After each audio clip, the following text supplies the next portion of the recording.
lessons learned topic is going to be about navigating the pitfalls of leadership. Okay. When you're called into leadership, you're faced with different obstacles, different challenges that may be new to you, but you have been called to the leadership role. And your responsibility is to try your best, do your best, and lead people, lead a project, lead a team, lead in a way that will have an end result of excellence. Okay? So when you do that, one of the things that I have for myself when I go into any type of new opportunity to lead or present myself in a way that I need to take action, I first do my best job to assess the situations, because as a leader, especially to new ground, new breakthrough, you're going to be faced with obstacles, especially when there's people involved and personalities. You're going to be faced with hindrances, blocks, probably, and they will put certain things, they may not mean to do it, but they may put you in a certain place that does not look or feel good. Does that make sense? Now, when you put in this different place, it may cause some different reservations within yourself, speaking totally from personal experience. You may start feeling afraid to take the lead, becoming the person to take a task on that you know that is going to put you in a place where folks are going to start looking at you and making you probably feel, who do you think you are? And that those are real feelings and that those are real thoughts. What I've always had to do is trust the God in me. And what I say to you is trust the God in you. Your talents, your gifts, your responsibilities, your experiences has brought you to this point, correct? So fear of being rejected by peers is a normal thing. People will try to control you. And what I mean by that is when you have been around a group of people, especially if you've been around at the bottom of the barrel, if you will, and I have been. And then when you get elevated, those same people that you used to hang with, used to joke with, used to have fun with, sometimes they still want you to act that way. And you have more responsibility than what they have. And some of them may look at you and start rejecting you and automatically put in their minds, you know what? Oh, Johnny didn't change. You may not have changed, but your situation has. And so some of those people, I call them we people. All right. Some of the we people say, okay, yeah, we've done this because Johnny's in this spot. And I'm just using my name right now. It could be George, it can be Helen, whatever that is, whatever your name is, put it there. You have been loyal to these people that have been around you, but be careful of being loyal to the we people. You've been given the direction to lead a certain project, lead them, whatever the case may be. Everyone won't be able to roll with you for specific assignments. It may be your assignment to teach somewhere. They can't roll with you in a specific place. And they can't roll with you all the time. Now, if you want to be with them and hang out with them and do things with them later, that's fine, that's acceptable. And you may have to have a conversation with them. You may have to talk with them and get them to understand, hey, I'm doing X, Y, and Z. Please understand, I'm not trying to be mean, I'm not trying to be disrespectful, but I have to do this task and I have to do it without you, okay? Now, when you asked to do a task, to lead people, to lead an assignment, to lead projects, I'm again using myself, where I've had to lead a project and this may have been brand new to myself. I have always tried to do things perfectly, and that was a downfall of me. When I was younger, I used to thrive on calling myself a perfectionist. I'm a perfectionist. I have to do it right. And that weight and that pressure, I had to get rid of and get off of myself, because that is not what God called me to be. God didn't call me to be perfect. God called me, and he called you. He called people to not be perfect. He relishes it in our imperfections. He only asks for our obedience and our willingness to do what he's called us to do. So many times I've had to take a task, take the bull by the horns, if you will, and do it afraid. Doing it afraid, shaking in my boots with my knees clattering, doing something that I know needed to be done or that I knew what was asked of me. I still had to stand in the front. I still had to grab the mic. I still had to talk to a team, talk to people, and say what needed to be said.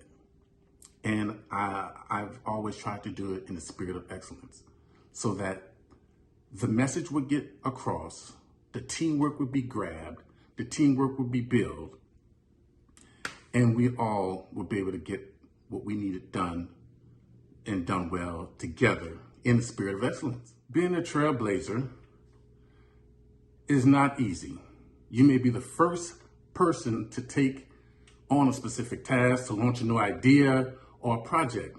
You will be faced with conflicts from those who are close to you sometimes, and others who may or may not know you. That's okay. Being a trailblazer takes heart, takes courage, takes character. You may have to be faced and do things out of your comfort zone. Do it.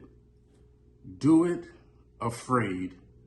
Have people that you can rely on, that you can bounce certain things off, that you would be comfortable with, of sharing, okay, look, this is bigger than me, but I need to share this with you. Some people you may ask for advice. Some people you may ask for their expertise.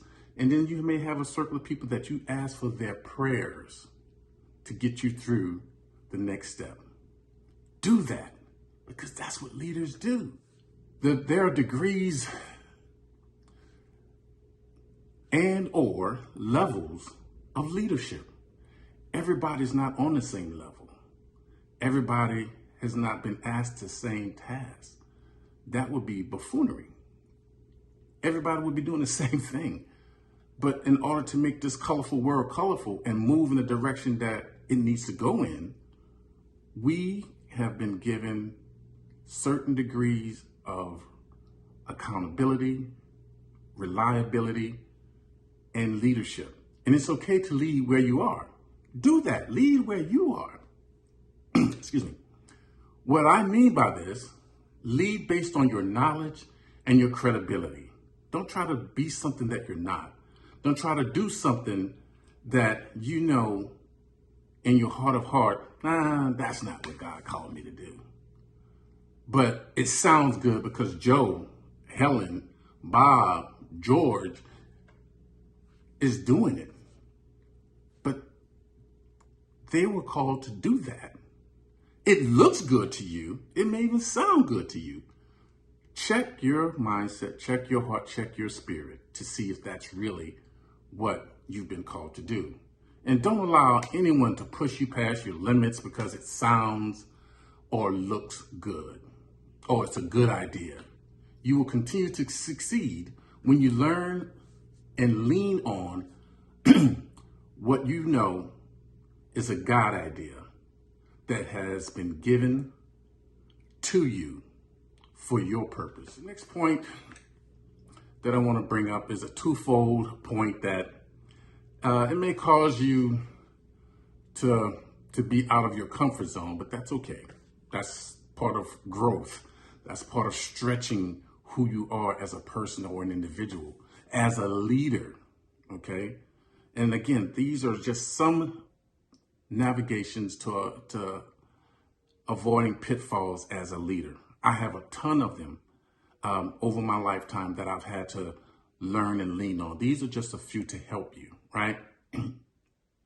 So you're going to deal with controversy. Controversy, you will be faced with, excuse me, with being a leader. You're going to be exposed to new leadership, exposed to new ideas, and exposed to new environments. I know I have been. This may come, sometime controversy may come in the form of attacks. That's okay. Expect it. Learn to toughen your skin. And I have to really try to figure out and learn, what does that mean? How do you toughen your skin? You prepare as best as you can for harsh words, lies, angry words that may come at you. Already know and expect, and you say to yourself, you know what? It's not them. It's the enemy trying to use them to deter you from where you're supposed to go. And as a leader, you may have to build one another up. On one hand, you may have to build someone up. And on the other hand, you may have to fight. Okay? You must prepare yourself to be able to battle and build at the same time. And you only have two hands, but God can do any and everything with your two hands, okay? This will give you your staying power when you battle and you build.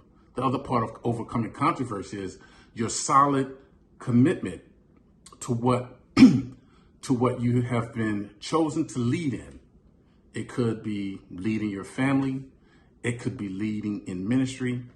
It could be leading work, school, or business. As you overcome and deal with and face controversy, one of the things from that, as you battle and you build, right, is you're going to start developing a certain character. Now, character can be built in a bad manner or good manner, but what I'm hoping and encouraging and inspiring you to do is build a good character. Your gifts and talents can take you where you need to be. It can take you to the mountaintop. It can take you further than your mind could ever have thought once you get there. However, it is your character that gives you your staying power. Being able to stay and stand in the face of people lying on you, people mistreating you, people coming up with schemes that you know that are wrong, corrupt. You may even know the people and like, how in the world did he or she do or say this? We've been together all this time. How did they know this? Why did they do this? However, your character has to stay intact, and you continuously do what we know as the golden rule, doing the right thing. Having a commitment without character hinders your leadership and your growth. It leads to chaos. You may want to slap somebody. Not going anywhere with that. But your character must stay intact with who you are. Get a grip on who you are. And there are things that has happened to me that I want to come out of myself and wanted to retaliate, wanted to react, wanted to say something. And there's been times where I physically want to do that other person what they have done to me. Okay? My character wouldn't allow me to do that. I've personally set certain boundaries in place to help me with that and avoid certain issues with people, right? Be clear about what you will and will not do, because I had to be. Watch how people treat other people, right? People I've learned from some of the best how they treat others when they are in their presence. And I've seen how some people treat and mistreat people because they didn't need anything from them. Okay? They didn't need their applause, their shout outs, their go get 'ems, homie. They didn't need the pat on the back from those people. They needed the pat on the back from people where they're trying to go to. And that felt good for them. That felt better for them. And you have to be mindful. When I go anywhere, I shake the janitor's hand, I shake the doorman's hand, I shake the concierge's hand. I say hello to them. I be respectful and mindful that, you know what? They didn't have to serve me in any kind of capacity. Because as I've shared in one of my other messages, I'm a servant at heart. I'm a giver at heart. So no matter what I do, where I go, how high I go in this world, I'm still a servant to do what's right to other people, right? Having that type of character is what has helped me to become the best person, not only a leader, but the best person that I can be in today's time, in today's issues and element. So this is Truth in Life, another life lesson. And I appreciate you for being here with me, taking the time to listen to me, and I thank you. Be blessed.